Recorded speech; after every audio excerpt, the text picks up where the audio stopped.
Hello friends, welcome to Anand's Kitchen. Today நாங்கள் சிப்பி செய்கிறது அப்படின்னு பார்க்க போகிறோம். நான் இந்த கப்பால் அளந்து காட்ட போகிறேன்.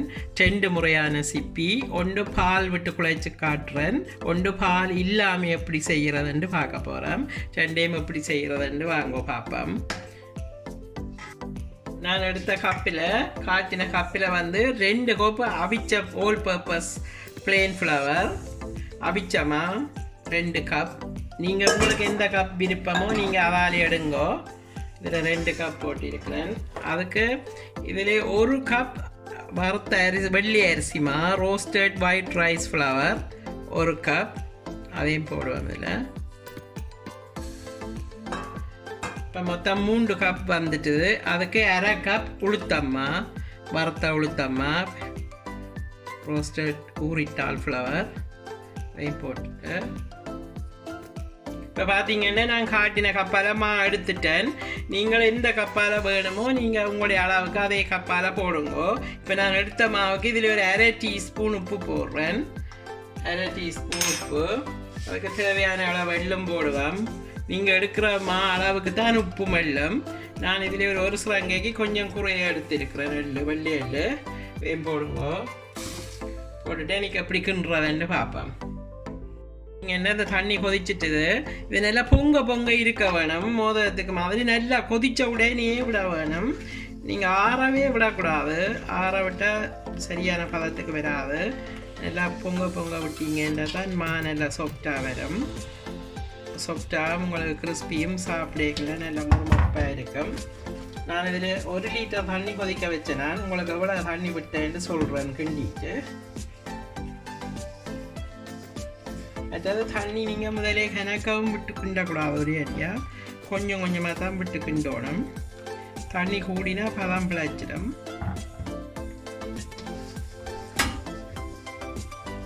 கொஞ்சம் கொஞ்சமாக கிண்டுறேன்.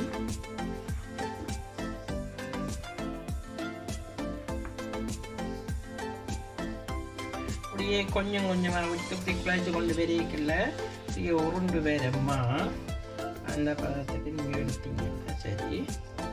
ஆல்வேஸ் நீங்கள் எவ்வளோ எந்த கப்பால் எடுக்கிறீங்களோ அதே அளவுக்கு தான் விட வேணும்.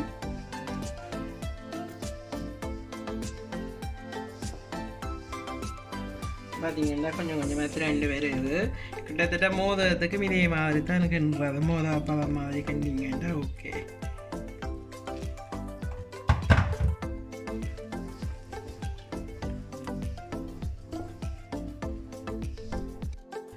ஓகே, இப்போ அதை கொஞ்சம் கிண்டி எடுத்துட்டேன். இனி தடி எடுத்துட்டு கையால் தான் உருட்டி எடுக்க வேணும்.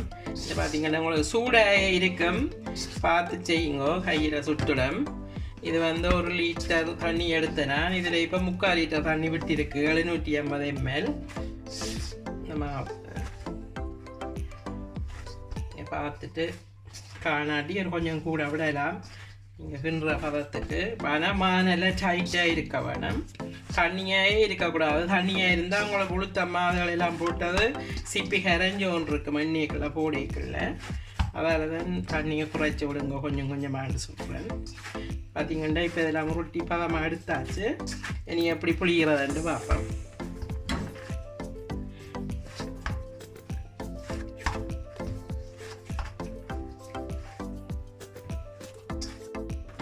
ஓகே, இப்போ இதில் கொஞ்சம் பால் விட்டு கிண்டுறது அப்படி என்ன காட்டுறேன்.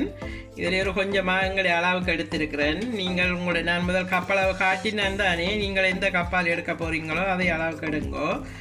கொஞ்சம் எடுத்து பால் கொதிக்க நல்லா தேங்காய் பாலை புளிஞ்சு நல்லா கொதிக்க விட்டு கிண்ட வேணும். முதல் சுடுதண்ணி விட்டு கிண்டினமே தனிதகம் இந்த பால் நல்லா கொதிக்க வேணும். கொதிக்க விட்டுட்டு பிடிங்கண்டா.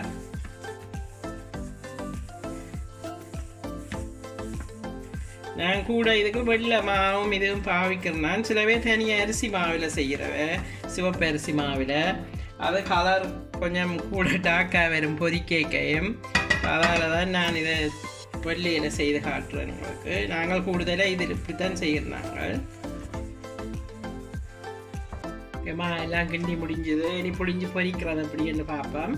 ஒரு ஆள் எடுத்துட்டு நான் இதுக்கு இந்த வெட்டு நீட்டாச்சு தான் போட்டிருக்கிறேன். அதுக்குள்ள வச்சுட்டு பாருங்க அப்படி புளியிறது.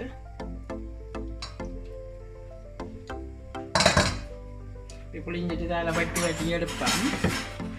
புளிஞ்சிட்டு இந்த சைஸில் உங்களுக்கு விரும்பின சின்னனா வேணுமெண்டா சின்னனா வெட்டலாம்.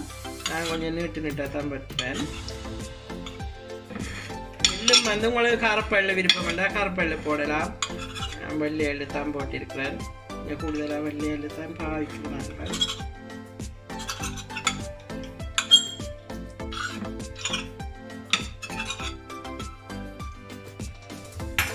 கரையில் வெட்டி எடுத்துட்டு நம்ம காப்பிடலாம்.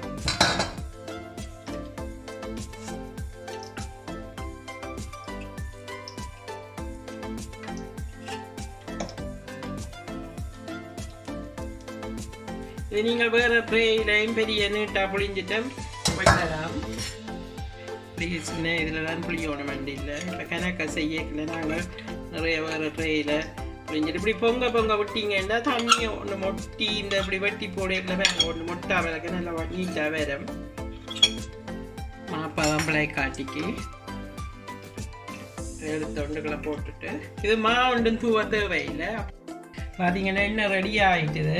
நீங்கள் எண்ணெய் கொதிச்சது ஒன்று பார்க்குறதுக்கு நீங்கள் இந்த மாவிலேயே ஒரு சின்ன பீஸ் எடுத்து இதில் போட்டிங்கன்னா இங்கே பார்த்தீங்கன்னா அது பவுல் வந்து பொறிஞ்சு வருது.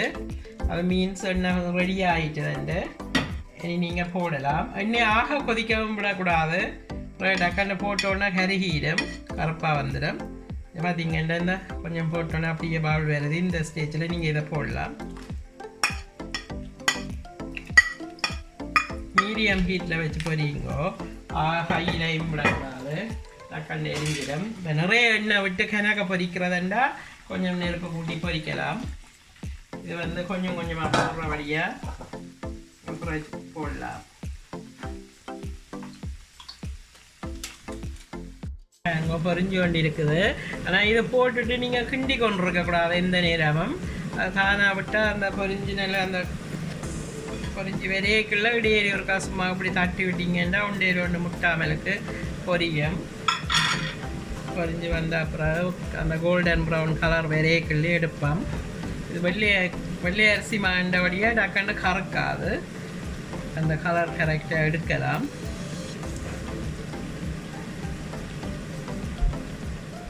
பார்த்தீங்கன்னா இப்போ பொரிஞ்சிட்டுது. இந்த பபிள்ஸ் எல்லாம் குறைஞ்சிட்டுது. பொரிஞ்சது மீனிங் பார்த்தீங்கன்னா இந்த பபிள்ஸ் எல்லாம் குறைஞ்சிட்டுது. அப்போ இந்த ஸ்டேஜ்லேயே நீங்கள் எடுக்கலாம். பாருங்க இப்படி இப்போ கோல்டன் ப்ரௌனாக வந்திருக்குதுண்டு. அரிசி மாண்டா கூட டக்கண்டு கருப்பாக வரும். இந்த கருக்காதால் இந்த இதில் எடுக்கலாம். நீங்கள் ஒன்று எடுத்து உடைச்சி பார்த்தீங்கன்னாலே தெரியும் அது கிறிஸ்பியாக வந்துடும். அப்போ எடுக்கலாம். மற்றது இந்த இது வந்து ஹார்டாக வராது. நீங்கள் எவ்வளோ நாள் வச்சுருந்தாலும் சாப்பிடல நல்லா சாஃப்டாக இருக்கும். வெள்ளமா போட்டு அவிச்சமாக போட்டு குழைக்கிற வழியாக. அது அடுத்தது பால் விட்டு குழைச்சதையும் பொரித்து காட்ட போகிறேன். பாருங்க, இது பால் விட்டு குழைச்சது. நாங்கள் கூடுதலாக பால் விட்டு குழைக்கிறதில்ல, பச்சை தண்ணி தான் குழைக்கிறது. அது எவ்வளோ நாளாலும் வச்சுருக்கலாம். பச்சை தண்ணி மீனிங் சுடு தண்ணி விட்டு குழைக்கிறதுல அதுக்காண்டி பச்சை தண்ணி விட்டு குழைச்சிடாதீங்க. ஹாட் வாட்டர் கொதிக்க விட்ட ஹாட் வாட்டர் அதான் காட்டினான் முதல். பால் விடுறது சில பேருக்கு இந்த பதம் பிழைச்சா சில பேர் சொல்லி நான் முதிர்ந்து வருதுண்டு. அது மீனிங் அந்த நல்ல கொட்டை இல்லாமலுக்கு இந்த பால் ஆறின மாதிரி விட்டு குழைச்சா தான் அப்படி உங்களுக்கு உதிர்ந்து வரும். அதனால தான் நல்லா கொதிக்க விட்டு குழைக்கணும்னு சொன்னான். அந்த போட்டோன்னே ரெண்டு வருது. மற்றது பால் விட்டு செய்வீங்கன்னா கன நாளைக்கு வைக்கலாது. கொஞ்சம் ஹாட் வாட்டர் தண்ணி மாதிரிலாம் குழைக்கிறது கொஞ்சம் கூட நாளைக்கு இருக்கும். நாங்கள் அதை செய்து வச்சு பார்த்துருக்குறோம். 1 மாதத்துக்கிட்டவே இருந்திருக்குது. 1 மாதத்துக்கு மேலேயும் இருந்திருக்குது. இனி இதையும் நான் எல்லாத்தையும் செய்துட்டு உங்களுக்கு பானி ஊற்றிகளை காட்டுறேன். இதையும் கோல்டன் ப்ரௌனாக வெரைக்குள்ள கலர் வெரைக்குள்ள பொரிச்சு எடுங்கோ. எடுத்துட்டு நான் இடம் பொரிச்சு எடுத்துட்டு சீனி பானி ஊற்றிகளை காட்டுறேன். இந்த சிப்பி எல்லாம் செய்துட்டோம். அதுக்கு பானி காய்ச்சி விட போகிறேன். ஆறிட்டுது, கொஞ்சம் ஆற விட்டு தான் பானி காய்ச்ச வேணும். அந்த எடுத்த அளவுக்கு இதில் 200 கிராம் சுகர் எடுத்துருக்கிறேன். 200 கிராம் சுகருக்கு ஒரு கொஞ்சம் தண்ணி விடுவேன். பானி கரைகிறதுக்கு ஏற்ற அளவு கணக்கையில் பார்த்தீங்கன்னா பானி சுகர் நிறைய அளவுக்கு நான் நிறைய பானி விடையில் குறைச்சி தான் விட போகிறேன். உங்களுக்கு நிறைய வேணுமென்னா 250 கிராம் சுகர் அப்படி எடுக்கலாம். பார்த்தீங்கன்னா இந்த பானி ரெடி ஆகிட்டுது. இப்படி ஒரு பவுலுக்குள்ளே தண்ணி எடுத்துகிட்டு இப்படி விட்டு பார்த்தீங்கன்னா இந்த அப்படியே போய் நிற்கிது. அதில் நின்றா பானி ரெடி சரியாயிட்டுதுன்ற அர்த்தம். அந்த பதத்துக்கு எடுத்தால் சரியாயிடும். நான் முருகை விடுறேன். முருகை விட்டால் சிப்பி ஊற்றினா பிறகு கொஞ்சம் கல்லாக இருக்கும். சாப்பிடல கூட இனிப்பா. இப்போ எல்லாரும் ஸ்வீட் குறைவு தானே, வேறு தான் நான் ஸ்வீட். இப்படி நீங்கள் ஒரு கரண்டி எடுத்துகிட்டு அதுக்குள்ளே விட்டீங்கன்னா அப்படி எல்லாம் ஈஸியாக அது பிற்பாடம் எல்லா இடமும் கீழே அதாவது நீங்கள் கரண்டியால் சும்மா ஊற்றலாம்.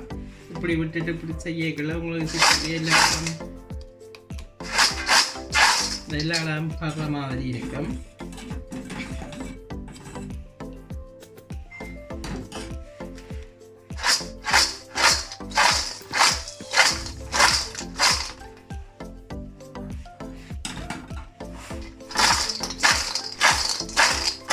இப்படி குலுக்கி விட வேணும். இப்படியே மிச்சம் எல்லாத்தையும் மிச்ச பானியையும் விடுவோம். இப்படி இந்த ஓட்டைக்கால பார்த்தீங்கன்னா இந்த கிளாலவோ எல்லாம் நல்ல வடிவாக வந்துருக்குது. நான் கூடுதலாக அப்படி தான் பண்ணுறேன். நான் தூக்கி இப்படி ஊற்றுறத விட இப்படி நெட்டோ கரண்டிகளால் போட்டால் எல்லா இடமும் நல்ல வடிவாக பிடிக்கும். அப்படியே குலுக்கி விடுவோம். இது மற்றது பானி விடுறது இந்த இது சிப்பி நல்லா கூல் ஆகினா அப்புறம் தான் விடணும். சுட விட்டீங்கன்னா அது உருகி கொண்டே இருக்கும். விட்டு நல்லா பானியும் விட்டு நல்லா ஆற விட்டுட்டு தான் நீங்கள் ஸ்டோரேஜ் பண்ணி வைக்க போகிறீங்கன்னா சுட கட்டி வைக்கக்கூடாது. சிப்பி பார்த்தீங்கன்னா இந்த 2 சிப்பியும் செய்து ரெடி ஆகிட்டுது. இது தண்ணியில் குழைச்சது பார்த்தீங்கன்னா நல்லா முறமுரண்டு வந்திருக்குது. அதே மாதிரி பாலில் குழைச்சது நல்ல வடிவாக வந்திருக்குது. 2ம் நீங்களும் இதே மாதிரி செய்து பாருங்கோ. நல்லா கிறிஸ்பியாகவும் இருக்குது. முறிச்சு பார்க்க நல்லா கிறிஸ்பியாக வந்திருக்குது.